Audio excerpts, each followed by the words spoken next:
I repeat, ভগবানের একনিষ্ঠ ভক্তের কি কাম ক্রোধ আসতে পারে? যুক্ত ক্রিয়াযোগ, সুষুম্না অন্তর্মুখী প্রাণায়াম, সম্ভাবী মহামুদ্রা, কপালভাতি শিখতে চাইছেন? কেউ মা কালীকে পছন্দ করো, ঈশ্বর দেব দেবী যাকেই পছন্দ করো, আর যারা নিজেকে খুঁজছো, গুরুকে দিতে চাইছো, তাই না? তুমি কিচ্ছু কাউকে কোনোদিন দাওনি, যা দিয়েছো নিজেকেই দিয়েছো।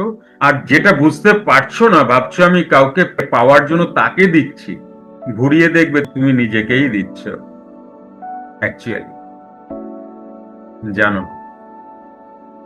তাই তুমি এমন কিছুকে ধরতে চাইছো, এমন কাউকে ধরতে চাইছো যিনি অধরা। মনে রেখো, তাকে কমফোর্ট জোনে পাবে না তুমি। তোমার কমফোর্ট জোন থেকে তাকে তুমি পাবে না, কোনো দিন পেতে পারো না। তার জন্য কি ঘর বাড়ি ছাড়তে হবে? না, না, না, সে কথা বলিনি। তুমি যখন তাকে জানছো, সে তার সাথেই কন্ট্যাক্ট করতে হবে, সেফ তাকেই ধ্যান দিতে হবে, সেফ কনসেন্ট্রেশন সেখানে। দু নৌকায় পা দিলে তুমি কিচ্ছু পাবে না, বেকার টাইমটা যাবে। টাকা গেলে তো ফিরে পাওয়া যায় গো, টাইম গেলে ফিরে পাবে না, পাবেই না। তাই সময়কে প্রাধান্য দিও, টাকাকে পরে দিলেও চলবে, সময়কে প্রাধান্য দাও। এক একটি মানুষ আমার সাথে যোগাযোগ করছেন, যারা শুনতে পাই, যারা কোনোদিন ঠিক মতো উঠে বসতে পারবেন না, যারা কোনোদিনও প্রাণায়ামের পশ্চারেই বসতে পারবেন না। গেল তো একটা জীবন। এইবার তার আকুল আকুতি প্রার্থনা কোনোটাই কাজ করছে না। কিন্তু যেই সময়টা তার ছিল, সেই সময়টাকে প্রাধান্যই দিল না। তাই সময় যদি চলে যায়, তুমি একে ফিরিয়ে আনতে পারবে না। টাকা গেলে পারবে, সময়কে পারবে না। ফোকাস পুরো দাও। এ কথা অন্য কোথাও পাবে না, নেই এই মানুষগুলো আর, অন্তত অনলাইনে এই মানুষই নেই, অনলাইনে এই কথাগুলো বলেন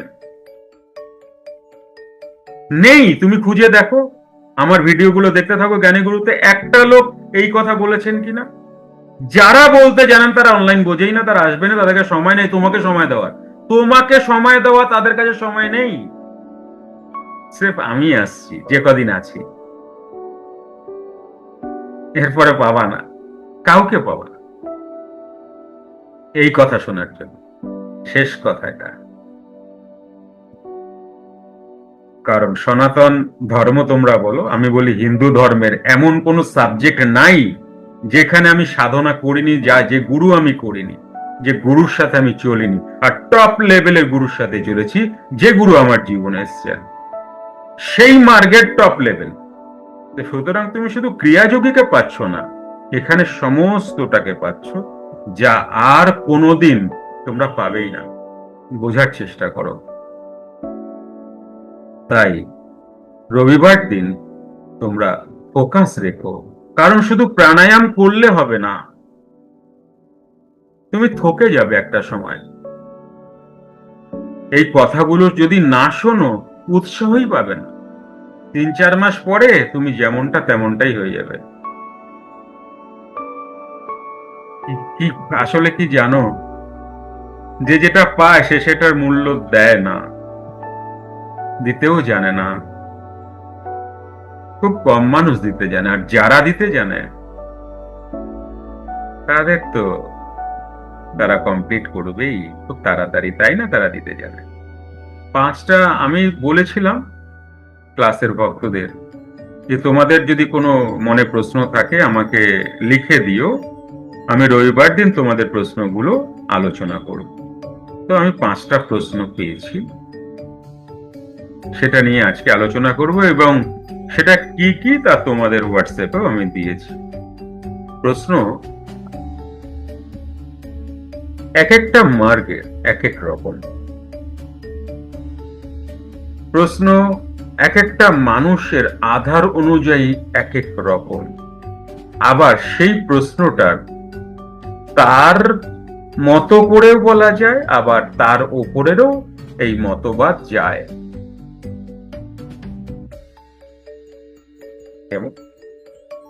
মানে ভগবানের একনিষ্ঠ ভক্তের কি কাম ক্রোধ আসতে পারে, এটা তোমাদের প্রশ্ন।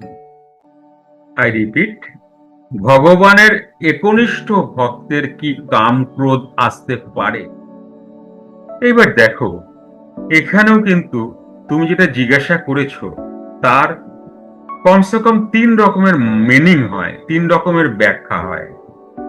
প্রথমে আমি বলবো, ভগবান তুমি কাকে মনে করো, তাই না? কারণ আমরা যোগীরাজের ভক্তরা, এটা এসছে একজন দ্বৈতর কাছ থেকে, দ্বৈত ভক্তের কাছ থেকে। আমরা যারা যোগীরাজের ভক্ত তারা জানি প্রাণহি ভগবান ঈশ্বর, আমাদের দেহে যিনি প্রাণ স্বরূপ সাক্ষী রূপে আছেন, যাকে তোমরা আত্মা বলো, তিনি প্রমাণ নয়, তিনি সূক্ষ্ম ফর্মে গিয়ে ভগবান হচ্ছেন, প্রাণহি ভগবান ঈশ্বর। তাহলে এই ভগবানের ভক্ত একরকম। আবার যারা বিগ্রহ পূজা করো, ভগবান শ্রীকৃষ্ণকে ভগবান বলছো, মানে যার মূর্তিকে তোমরা পূজা করছো, সেই ভগবান আলাদা হয়ে গেল। তাহলে তাহলে এই যে দুজন ভগবান, একজন দেখা একজন অদেখা, তাহলে দুজনের এই প্রশ্নটা দুটো মিনিং হচ্ছে আপাতত আমরা দেখতে পাচ্ছি। তাহলে আমি দুটো মিনিংই তোমাদের কাছে রাখছি। ভগবানের একনিষ্ঠ ভক্তের কি কাম ক্রোধ আসতে পারে? অবশ্যই আসতে পারে। ভগবানের ভক্ত কোটিতে গটিক হয়, আমি দ্বৈতের কথা বলছি। এই যে যেটা পার্সেন্টেজও আসে না, সেই মানুষটি বাদ, বাকি সবার আসবে। কেন? কারণ মানুষ যে ভগবানকে শ্রদ্ধা ভক্তি করছেন, অহরহ রোজ নাম করছেন, সারাক্ষণ নাম করছেন, সদাচারী, হ্যাঁ, মানে জপ ব্রত নিরামিষাশী, নানা ধরনের পার্বণে যে তারা ব্রত রাখছেন, করছেন, একাদশী, এমন উপবাস, এই ধরনের যত ভগবানের ভক্ত আছেন তাদের অবশ্যই কাম ক্রোধ আসবেই আসবে। কারণ প্রথম কথা হচ্ছে, এখানে তোমার সাথে আমার সাথে কোনো শত্রুতা নেই। শাস্ত্র বলছেন মন যেখানে সেখানে এগুলো আসবেই,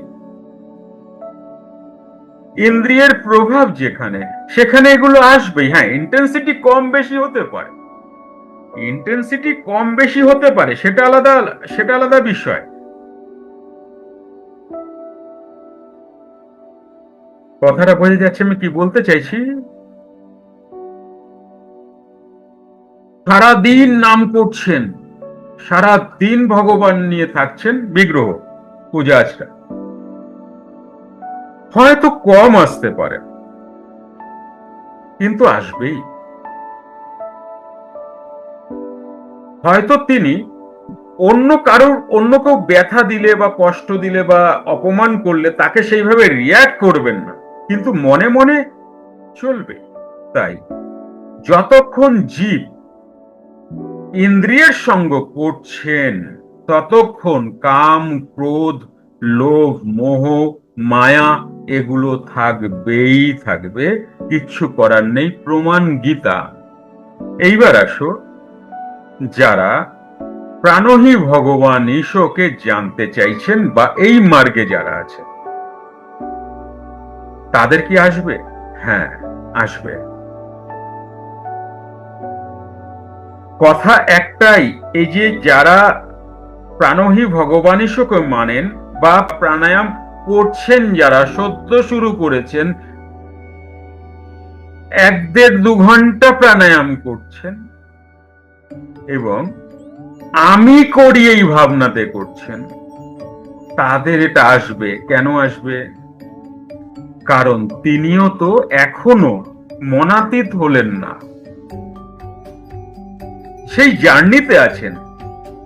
এটা নয় যে দ্বৈতকে আমি পছন্দ করি না, এটা ভুল। কারণ আমার জীবন দ্বৈত থেকেই শুরু হয়েছিল। বারংবার বলছি, আমার কাছে কেউই অপছন্দের নয়, কারণ সমস্তটাই তো আমি হলাম, সমস্তটাই আমি। আমি কাকে অপছন্দ করব? যিনি মা ভক্ত শাক্তকে আমি কেন অপছন্দ করব? যিনি কৃষ্ণ ভক্ত কেন অপছন্দ করব? কথাই আসে না। আমি জীবনে বহু বছর শ্রীকৃষ্ণের চরণ আশ্রিত, গুরু চরণ আশ্রিত করেছিলাম। আমার কাছে কেউই কিন্তু জঘন্য নগণ্য নও তোমরা, যে যেভাবেই থাকো না কেন। আমার কাছে তুমি একটি গুরুর মূর্তি। আমার গুরু ভ্যারাইটিস মূর্তিতে আমার সামনে প্রকট হয়েছেন, এটাই আমার কাছে। সুতরাং গুরুর কি ভালো মন্দ বিচার করা যাবে না? কখনোই না।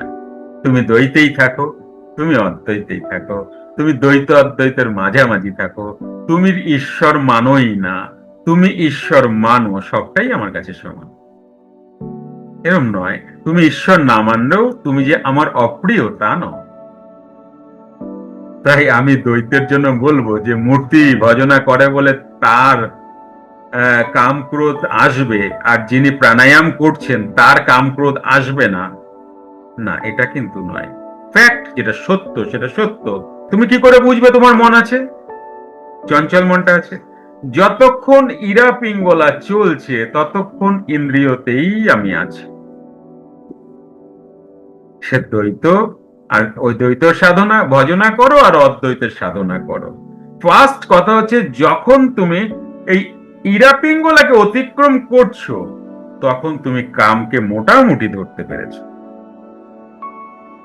গ্রিপ করতে পেরেছো। এর আগে পসিবলই না, পসিবলই কোনোভাবে পসিবল নয়। কারণ ইহা মনের ধর্ম।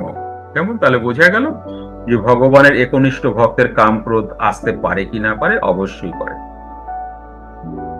একমাত্র ক্রোধ তোমার থাকবে না সেই সময়টাই যখন তুমি ভগবানের মায়ার জগৎ থেকে বেরিয়ে গেছো। শোনো, গীতাতে লেখা আছে ভগবানের ধাম, ধাম তোমরা বলো না, ভগবানের ধাম এই লোক সেই লোক। দেখে নিও, কোন লোক প্রাপ্তি হলেও আবার জন্মানোর সম্ভাবনা অবশ্যই থাকে, তোমাকে জন্মাতেই হবে। কিন্তু ভগবান কি বলছেন? হে অর্জুন, তুমি আমাকে জানলে আর জন্ম নাই। যতক্ষণ তুমি আমার মায়ার অধীনে আছো ততক্ষণ আমার কিচ্ছু করার নেই, জন্ম মৃত্যুর অধীনেই তোমায় যেতে হবে।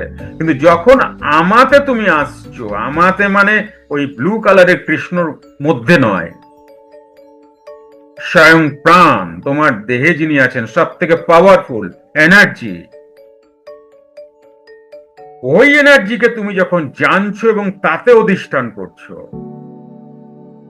এটাই হচ্ছে শ্রী ভগবানের ধাম, প্রাণ কৃষ্ণর ধাম। এখানে তুমি যদি যাও তাহলে আর তোমাকে ফিরে আসতে হবে না।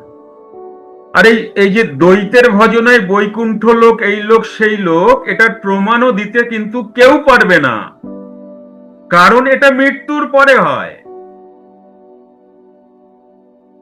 একজন খুব মালা জপছে বৈকুণ্ঠ পাওয়ার জন্য, আচ্ছা ইনি মরলেন এবং বৈকুণ্ঠ প্রাপ্ত হলেন, কে প্রমাণ দেবে? উনি দিতে পারবেন বৈকুণ্ঠ গেছেন? উনি পারবেন না। তুমি দেখছো উনি বৈকুণ্ঠতে গেছেন। দেখো, সনাতন ধর্ম সায়েন্স বুজরুকি নাই এখানে, জ্ঞান বিজ্ঞান সাহিতাং। কিন্তু তুমি ইহ দেহে, ইহ শরীরে, এই জীবনেই ওই বৈকুণ্ঠ প্রাপ্ত হতে পারো এবং সেখান থেকে এসে তুমি বলতে পারো যে হ্যাঁ, ইহা সত্য। এই দেহের অবসানের আগেই পারো। তাহলে কতটা সায়েন্টিফিক বোঝার চেষ্টা করো। দেখো, আমি ওইভাবে পারবো না গল্প করতে, এই করতে, ওই মুনি সেই মুনি, সব গল্প টল্প দিয়ে কাজ চলবে না গো। এই জায়গাটা না, এই যে শেষ জায়গাটা, এটা কোনো গল্পই কাজ করবে না। না তোমার সংস্কৃত কাজ করবে অনেক জানা, না তুমি পণ্ডিত বলে অগ্রাধিকার পাবে, না তুমি বিদ্বান বলে অগ্রাধিকার পাবে। মানে সব থেকে শেষ কথা হচ্ছে, তুমি কতক্ষণ মেরুদণ্ড সোজা করে এখানে আছো সেটাই অ্যাকচুয়াল। এর বাকি তোমাকে চেনেই না, জানেই না। তুমি ভালো করে পড়ে দেখো, তুমি পুরাণ পুরুষ পড়ো, তুমি সুরধনী গীতা পড়ো, পড়ে দেখো ওখানে কি বলছেন লাহিড়ী বাবা এবং যোগীগণ। তুমি লাহিড়ী বাবা এবং সুরধনী গীতা পড়ে একটা জায়গায় তুমি আসতে পারবে যে হ্যাঁ এটা ঠিক। কিন্তু আর কোন বই পড়ে তুমি গোল গোল ঘুরতে থাকবে, তুমি কোথাও আসতেই পারবে না। অ্যাকচুয়ালি আমি করবো তো কি করব? কারণ তোমার যেমন যদি কারোর পুঁথির বিদ্যা থাকে, আমারও আছে, আমারও খারাপ নাই। আমি তাকে পড়ুয়াই ছিলাম, আমার ঘরটা লাইব্রেরি। তো সুতরাং আমাকে কিছু প্রমাণ করার দরকারই নেই, তুমি তোমাকে প্রমাণ করো। আমাকে প্রমাণ করো তোমার না তুমি বড় হতে পারবে, না আমি তোমাকে কিছু প্রমাণ করতে চাইছি। আমি সত্যিটা বলতে চাইছি, গল্পেতে কিচ্ছু হবে না। একবার ভেবে দেখো যে তুমি যেটা করছো 5, 6, 7, 10 বছর, 5 বছরের আগের আমির সাথে আজকের আমির পার্থক্য কি? একটা পার্থক্য তুমি পাবে। 5 বছর আগের আমি তিলক দিতাম না, আজ দি। গেরুয়া পড়তাম না, আজ পড়ি। লোকে গুরু বলতো না, এখন বলে। লোকে বাবাজি বলতো না, এখন বলে। এই পরিবর্তনের কথা বলছি না, এগুলো তো বাহ্যিক পরিবর্তন। এ দিয়ে হবেটা কি? তোমার কি, তোমার ভেতরের কি হলো? সেই যে 5 বছরের রাগ, সেই রাগটা কি তোমার আজও হয়? ভেতর ভেতর বা বাইরে বাইরে সেই লোক কি আজও? একবার টেস্ট করে দেখো। 5 বছর তুমি নাম করো, ক ঘন্টা করো নাম? সারা দিন রাত হোলি নিয়ে করছো। তুমি 3.5 থেকে 4 ঘন্টা শুধু প্রাণায়াম করো, এদিকে 5 বছর দাও, এদিকে 5 বছর দাও, অনেক কিছু তোমার থেকে মাইনাস হয়ে যাবে প্রাণায়ামে। আমাকে প্রুভ করো না, নিজেকে নিজে প্রুভ। কারণ আমরা সবাই সায়েন্টিস্ট, সবাই আমরা আমাকে জানতে এসছি, আমরা ভগবানকে জানতে এসছি, আমরা আমাদেরকে উন্নত করতে এসছি, তাই না? নেক্সট কোশ্চেন, মনের মৃত্যু কিভাবে সম্ভব? এইভাবে সম্ভব। ইরাপিঙ্গলাকে ছেড়ে দাও, সুষুম্নাকে ছেড়ে দাও, মনের মৃত্যু হয়ে গেল। ইরাপিঙ্গলা ছাড়লেই মনের মৃত্যু। আমি এখানে কারোর নাম বলছি না। কেন নাম বলবো না? কারণ তোমরা না প্রশ্ন করতে বড্ড লজ্জা পাও। আমার ছোট প্রশ্ন, আমার নামটা বললে আমার বদনাম হতে পারে, আমার সম্মান যেতে, তাই আমি বলছি না। বারবার বলেওছি, দেখো প্রশ্ন ছোট বড় হয় না। তোমার ছোট্ট প্রশ্নটা যদি করা যায় না, ওই তোমাকে নেক্সট লেভেল নিতে পারে। তুমি পরোয়া করো না কারু কে কি ভাবলো না ভাবলো, তাতে করে দেখি মানুষ এতে রাজি হচ্ছে না। তাই আমি কারুর প্রশ্নের নাম ধরবো না। ইনি এই প্রশ্নটা করেছেন, কারণ তার বিবেচনাটাকে তো আমাকে প্রাধান্য দিতে হবে, তাই না? তাহলে দুটো প্রশ্ন অ্যান্সার একই সাথে দিলাম। যুক্ত ক্রিয়াযোগ, সুষুম্না অন্তর্মুখী প্রাণায়াম, সাম্ভাবী মহামুদ্রা, কপালভাতি শিখতে চাইছেন? প্রতি সপ্তাহে মঙ্গল, বুধ ও বৃহস্পতিবার রাত 8টা থেকে 9টা অবধি জুম অনলাইনে নিজের বাড়ি বসেই শিখতে পারবেন। যোগাযোগ জ্ঞানী গুরু কমিউনিটি, ফোন নাম্বার 9903680146।